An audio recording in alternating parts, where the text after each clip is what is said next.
Right, so what's happening, people? It's me again, Courtney, aka chokewho, doing my MMA predictions. This is how I went for UFC 130, Rampage versus Hamill, or Jackson versus Hamill, whichever you like, which will take place on Saturday, the 28th of May 2011, at the MGM Grand Garden Arena in Las Vegas, Nevada. This originally was supposed to be Edgar versus Maynard 3 for the lightweight title, but both fighters got injured, and funnily enough, it was the same day, week, when the UFC announced their fighter insurance, or fighter insurance was going to cover fighters, so it's a bit ironic. But anyway, I looked at this card. A lot of people don't think it's worth the money. I initially thought that when I looked at it after the main event got scrapped, but then if you look through the card, there's some decent fights. It could be a sleeper. You never know. There's still some decent fights on there. I mean, on the main card, yes, and even on the undercard as well, you've still got Miguel Torres versus what's his name, Mighty Mouse, which is a good fight as well. So there's still some decent fights. But anyway, let's get straight into it. First fight on the main card, I think, will be Stann versus George Santiago. Stann, the All-American hero, has got 10-3 record. I think he's about 6'1". Stann, this is his third fight, I think, at middleweight. He was a light heavyweight before. Stann hit really hard. That's Chris Lieben. Chris Lieben was on a roll. He'd already beat Arens Simpson and Yoshihiro Akiyama. So I thought, yeah, he's going to steamroll through Stann. Nope, Stann had different ideas and TKO'd him, which I didn't see happening. As I said, Stann's training at Greg Jackson's camp, so he's improving on his skills, on what he's got already, and adding to those as well.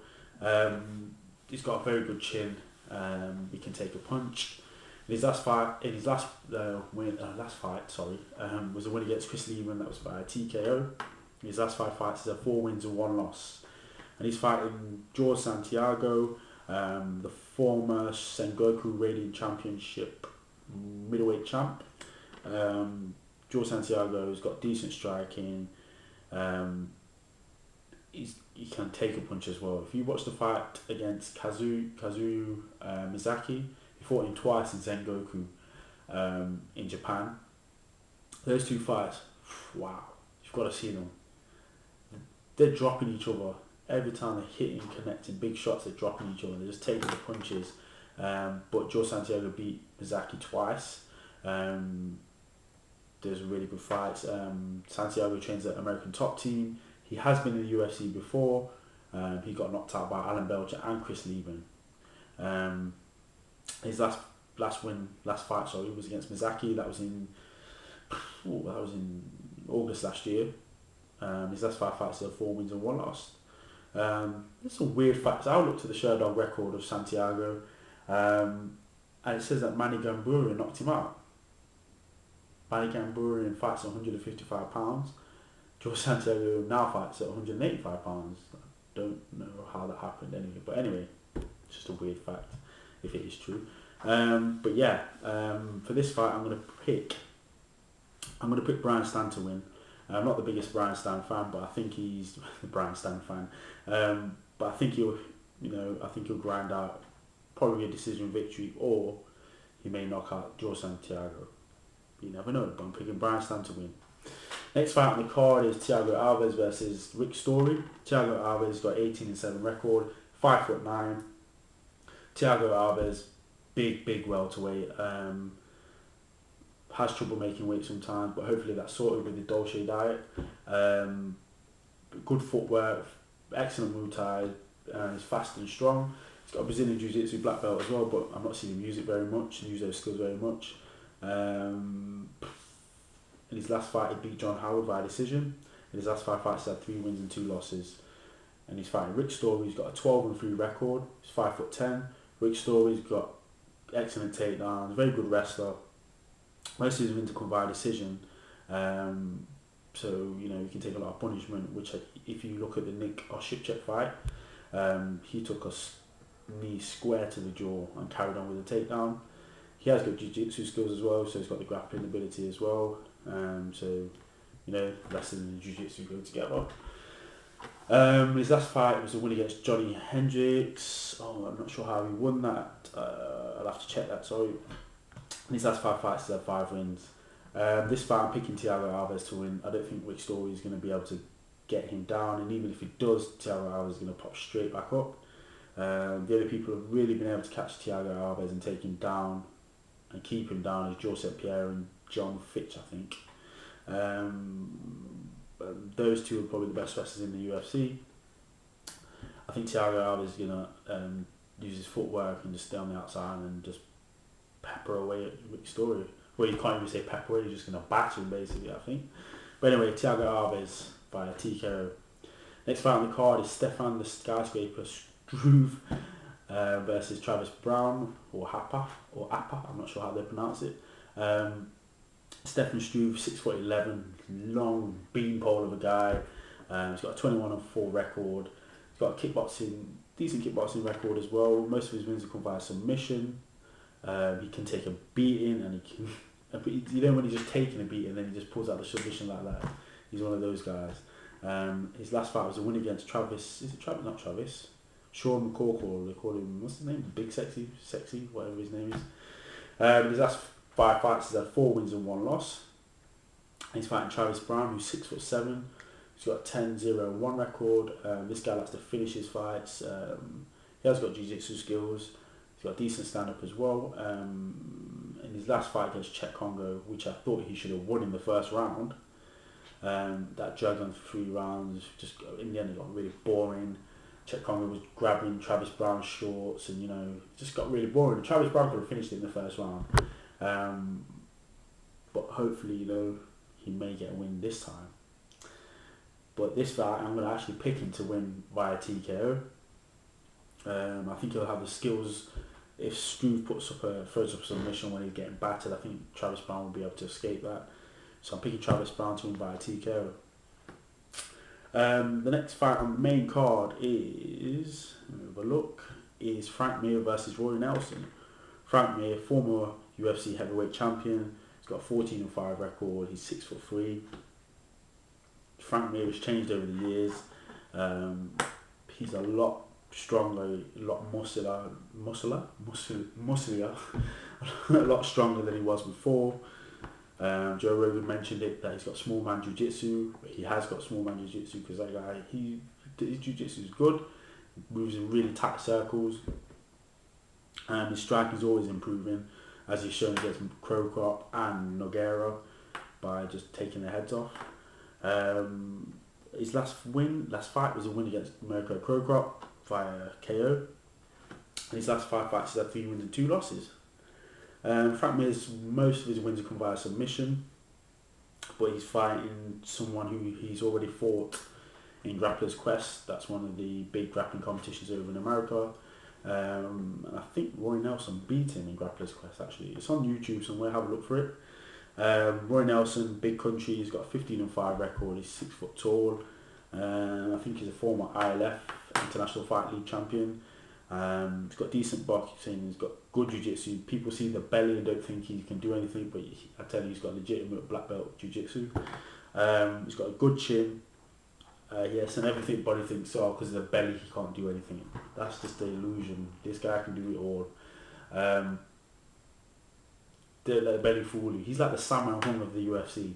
Look at Sammo Hung, you wouldn't think he could do a backflip or all the things he does in martial law. Well, not in martial law, because that's some pile of poo. You look at Sammo Hung's film, you look at the stuff that he can do. That's Roy Nelson in the UFC. His last fight was a loss to Junior dos Santos. His last 5 fights, he's had 2 wins and 3 losses. This is going to be a very interesting fight. Obviously, these guys have respect for each other. They're not shit talking. They're not poo talking each other. But yeah, it's a difficult one to call. But I'm going to say, I'm going to go with Frank Mir is going to win via decision. Roy Nelson's hard to finish. Junior dos Santos couldn't finish it with the punches. That was surprising, but not, I think Frank Mir is going to win this fight by decision. Now on to the main event: Quinton Rampage Jackson versus Mark the Hammer Hamill. Rampage, former UFC champ, light heavyweight champ, former. Did he win the Pride? But yeah, former Pride belt holder as well. but he won in the UFC. Rampage, 6'1", he's got a 31-8 record. Rampage, one of the most, what would you say, outspoken fighters. Well, entertaining outside of the ring, I would say. Always something interesting to say. Very funny guy. Heavy hands, very heavy hands. Got okay wrestling, decent wrestling. Got wicked slams. If you look for the slam that he did on Ricardo Arona in Pride, picked him up. Ricardo Arona had him in a triangle choke. Rampage picked him up above his head and slammed him out cold. And there's many other slams that Rampage has done as well. Rampage's footwork is really good. A lot of fighters I've seen in the UFC, a lot of fighters don't cut off the ring. They just follow sometimes they end up following the person around. If you watch Rampage over 3 rounds, he cuts off the ring all the time. He very rarely follows them, and if he does, he's trying to catch her with a left hook. But yeah, he cuts off the ring really good. Rampage has got a decent chin as well, very tough, but he's got no kicks. He don't kick very much. Although you see him on the pads, he's kicking. Actually, in a fight, he won't kick, which is surprising. He's very good in the clinch as well. If you've watched his fight against Kevin Randleman in Pride and other fights like that, he's actually got people in the clinch and started kneeing. But he won't kick. Sadly, Rampage is lacking any kind of jiu-jitsu skill, groundwork. He even says himself he's a white belt. He will always be a white belt. But you know, at that level, you've got to have some sort of submission game, man. His last fight was a win against Lyoto Machida by decision. His last 5 fights, he's had 3 wins and 2 losses. But he's fighting Matt the Hammer Hamill. Matt Hamill was an Ultimate Fighter veteran. Had to drop out because of an injury. Possibly would have been fighting Michael Bisping in the final of that. I think it was that one anyway. Matt Hamill, 6'1", he's got 11-2 record. He's a NCAA Division 3 champ. Got very good wrestling, very strong. Has got jiu-jitsu as well. His striking's getting better as well. If you look at the fight against Tito Ortiz, which was his last fight that he won by decision, he moves really well. His striking's really good as well. He throws kicks and punches, so you know it's not just the punches you got to worry about. And he's got a decent chin as well. I don't think he's been finished.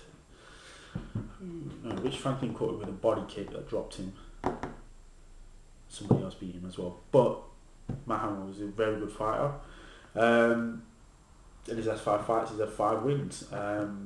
This is going to be a very interesting fight as well. When I first seen that, I thought, boring, you know. But then you get down to it as well. Matt Hamill's wrestling is better than Rampage's wrestling. His striking, not as good probably, but he kicks as well, so he's got the advantage there. He will kick, and he will head kick as well. Rampage has got a head like granite, chin like granite as well. So, it's going to be interesting. Rampage is going to I don't think he's going to look to take him down and ground and pound him. He may do, he may not. But I don't think he will. I think he'll keep it standing and try and knock him out with that left hook. Hamill will stay on the outside and move. His movement will be better than Rampage's movement. Although Rampage is going to cut off the ring. So you may actually see Matt Hamill take Rampage down. And I think he will get him down quite easily, to be honest. And keep him on the ground. So, with that said, you'd think I'd go for Hamill, wouldn't you? No. I'm going to go for Rampage. I think Rampage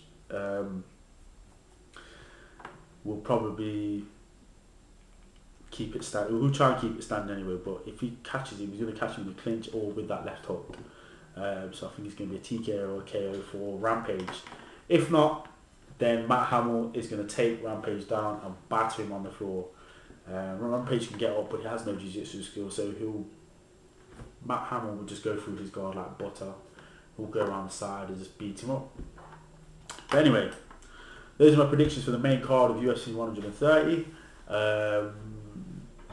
I train at Leicester MMA or Leicester Shoot Fighters.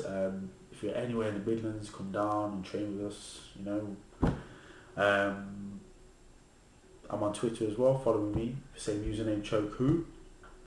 Other people on Twitter that you should probably follow. There's there's a few people. Well, I follow about 400 people, but there's some decent people on there, MMA related. Some of the people you should follow, or some of the names you should follow. Mirror TKO, follow them. The Mirror team is Simon Head, Dan Ferdinand, J_Dan, MMA UK blog, Mr. Toby Smith. Also you should follow lapelchoke.com, anything grappling related, wrestling, jiu-jitsu, no-gi grappling, go to that website, lapelchoke.com. Very good site for grappling. Also other people on Twitter you should follow, Nina_Candy, MMA lady, really nice lady, knows at MMA. Also the 6th round MMA, so that's 6, the number 6 TH round. Very good site, and they have a YouTube channel as well, which is under a different name, but they're on here somewhere. Go to their website. But yeah, check out the other people I follow on Twitter as well. There's loads of people, really good people on there. But yeah, anyway, there's my predictions. Give me a thumbs up, thumbs down, comment. Any questions you want answered, holla. Peace.